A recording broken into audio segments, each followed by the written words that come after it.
The lawyer slid the thick envelope across the table and said, "This is your parents' new will. Signed yesterday." I opened it with shaking hands. Page after page. Everything. The house, the cars, the savings, the family business. Left to my older sister, Sophia. And at the very bottom, in bold letters, to our daughter, Ava, we leave our love and the responsibility of taking care of Sophia for the rest of her life. I looked up. My parents wouldn't even meet my eyes. Sophia just smiled. That same sweet, poisonous smile she'd perfected since we were kids. Mom finally spoke. "Ava, you've always been the responsible one. Sophia needs someone strong like you. Forever." Dad nodded. "It's only fair. She's the pretty one. You're the smart one. This is how families work."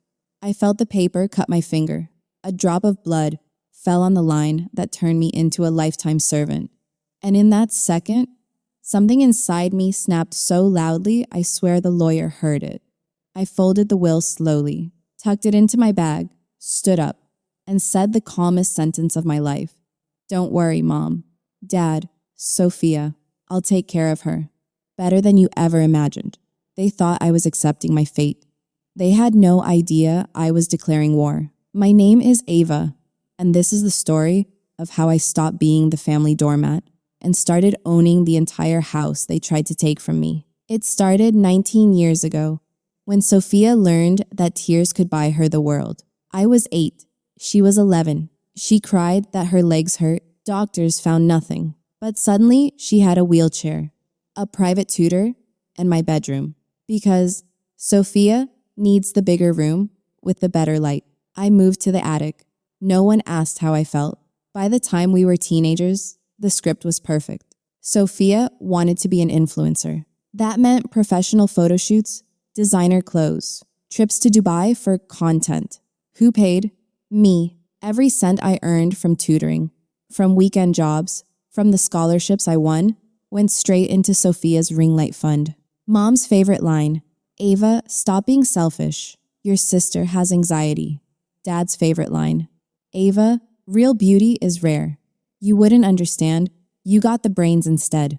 Translation, Sophia was the princess. I was the mule. I still remember the day I got accepted into Stanford. Full ride. I ran downstairs screaming with the letter. Sophia was crying on the couch. Mom snatched the letter, glanced at it, and said, "That's nice, honey. But Sophia's boyfriend just broke up with her. Can this wait?"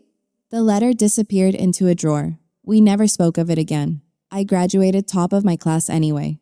Started a tech startup in my dorm. By 24, I was making 6 figures. Quietly. They never knew. I let them think I was still the broke, obedient daughter who sent money home every month.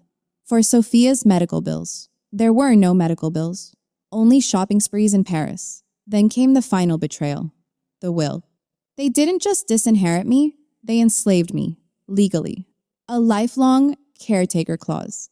That said, I had to manage all of Sophia's finances, live in the same house, and could never marry without their written permission. Because Sophia can't handle stress.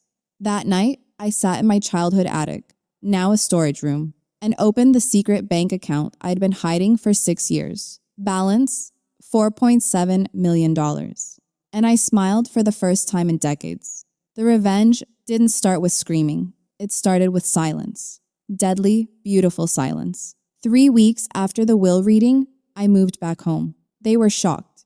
"Ava, you didn't have to leave your job," Mom cried, hugging me theatrically. I hugged back. "I want to be closer to family," I said, "especially now that I'm responsible for everything." Sophia wheeled herself into the living room. Still no real disability, just chronic fatigue when cameras weren't rolling. She air-kissed both my cheeks. "I knew you'd come through for me, sis. You always do." I smiled so wide my cheeks hurt. "Always, Soph." Phase 1, become indispensable. I took over every bill, every appointment, every password. I cooked, I cleaned. I drove Sophia to her photo shoots. I became the perfect servant. They relaxed. They got lazy. They got cruel. Dad started calling me the help to his golf buddies. Mom introduced me to her friends as Sophia's assistant. Isn't she sweet? Sophia posted Instagram stories. So grateful for my built-in bestie who does literally everything for me. Sister goals. The comments exploded. You're so lucky. She's an angel. I screenshotted every single one. Phase 2, plant the seeds. I created anonymous burner accounts, started dropping tiny truths into Facebook mom groups. Has anyone noticed how some influencers fake disabilities for pity money? Attached old childhood videos of Sophia running track before the chronic illness magically appeared when the sponsorships started rolling in. The comments were slow at first, then they snowballed. Sophia's brand deals paused. She cried to Mom. Mom blamed jealous haters. I comforted them both. Brought Sophia hot chocolate with extra marshmallows, just the way she liked. She never noticed my hand didn't shake anymore. I bought the house next door under a shell company, then the one behind us, then the one across the street, all cash, all silent. I hired private investigators, found the doctor who'd been signing Sophia's fake medical certificates for 10 years. He was happy to talk, for the right price. I recorded everything, and I waited, like a spider who finally stopped struggling in the web and started spinning her own. The breaking point came on Sophia's 29th birthday. They threw her a garden party, 300 guests, ice sculptures, a drone show. Budget, $180,000. Source, my bank account.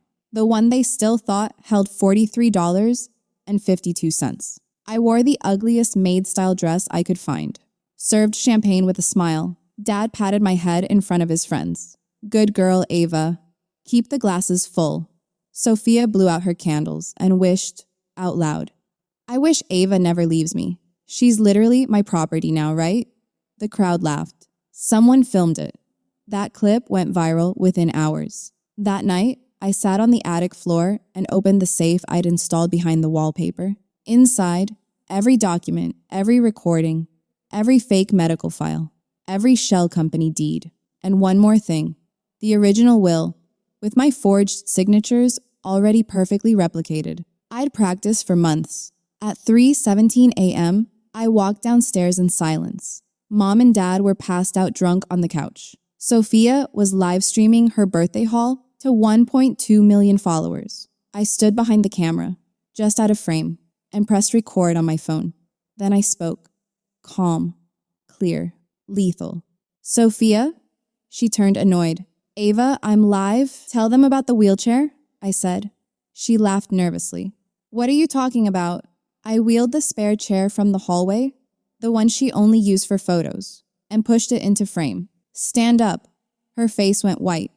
The live chat exploded. I played the first video. 11-year-old Sophia sprinting at sports day. Then the doctor's confession. Then the bank statements, hundreds of thousands, funneled into luxury bags while I was told we were broke. The chat moved so fast, it crashed the stream. Sophia tried to run. Actually tried. Her legs worked perfectly. She tripped over the rug and fell hard. The silence that followed was the sweetest sound I'd ever heard. Mom and Dad stumbled in, hungover and confused. I handed them the new will, the one I'd filed yesterday. Everything in their names now belonged to me. The house, the cars, the business, even the clothes on their backs, technically. Dad lunged at me. I stepped aside. He hit the wall and slid down like a broken doll. Mom started screaming. I just looked at her and said, You taught me family is about sacrifice, remember? Well, I sacrificed you. Security cameras I'd installed months ago recorded every second. By morning, the internet had crowned me a legend. #Ava Revenge trended worldwide for 9 straight days. They tried to fight it in court. They lost. Spectacularly. The judge, a woman with tired eyes and zero patience for liars, read the caretaker clause out loud and asked my parents, So you legally enslaved your own daughter? Dad tried to speak. The judge shut him down. Case closed. Sophia's brand collapsed overnight. Every sponsor fled. Her verified checkmark turned gray. Last I heard, she's working the night shift at a gas station in Nevada. Still posts selfies sometimes. No one cares. Mom and Dad live in a 1-bedroom senior home now. The cheap one, I pay for it. Exactly $43.52 a month. The amount that used to be in the account they mocked me for. Sometimes they call, crying, begging. I let it ring. Just like they let my Stanford letter disappear into a drawer. I turned our family house into a co-living space for women starting over after abuse. The attic, my old prison, is now the library. I sit there sometimes and read. Peaceful. Free. Last week, a girl came up to me, barely 18, eyes full of the same pain I once carried. She whispered, "They told me I'm nothing, just like they told you." I took her hand, smiled, and said, "Let me show you how loud nothing can roar." What would you do if this happened to you? Tell me in the comments. Thank you for watching The Wordy Revenge. If this story touched your heart, don't forget to like, share, and subscribe for more tales of betrayal, justice, and redemption. Until next time, stay strong and never stop believing in your truth.